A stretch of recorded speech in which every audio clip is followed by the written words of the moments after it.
Hello, and thank you for tuning in to our weekly Mortgage and Economics segment. I'm Amanda Lee Alicea with realestatesiny.com. The financial markets were on a bit of a roller coaster ride this week, with the Dow Jones opening at about 16,572 at opening bell on January 2nd, 2014, and rising to about 16,474 at opening bell on the 6th that same week. The next 2 days continued to fluctuate, and finally closing out at about 16,463 on January 8th.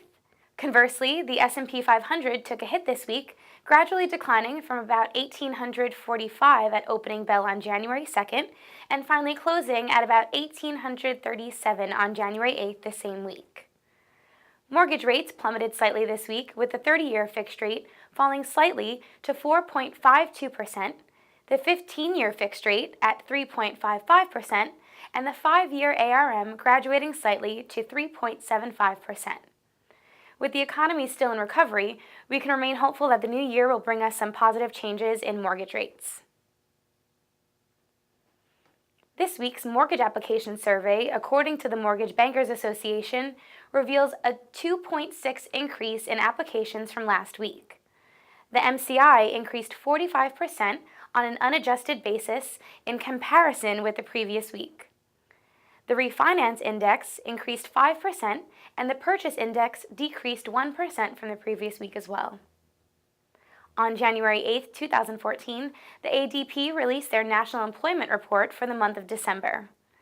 According to their report, private sector employment increased by 238,000 jobs for the month of November to December. Small businesses getting the bulk of the new jobs with 108,000, medium-sized businesses received 59,000, and large businesses received 71,000 new jobs.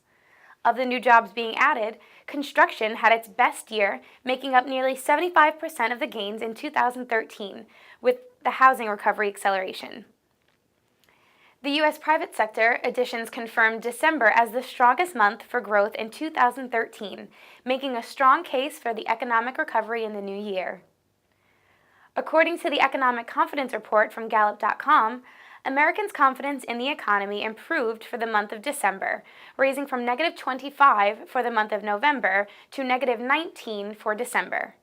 The report details 18% of Americans say the economy was excellent or good, and 37% said it was poor.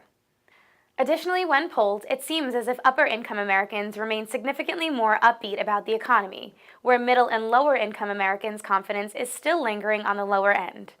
It appears as if we won't see much of a change in the confidence of lower and middle-income Americans until the economic improvements of our country are reflected in their paychecks.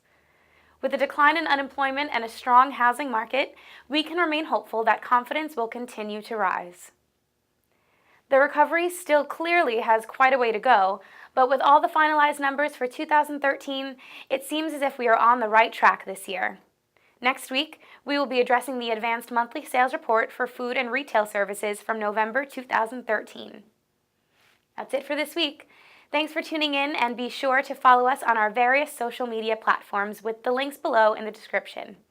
Also, don't forget you can read the full Mortgage and Economic Report on TrendingSINY.com, which is a division of realestatesiny.com.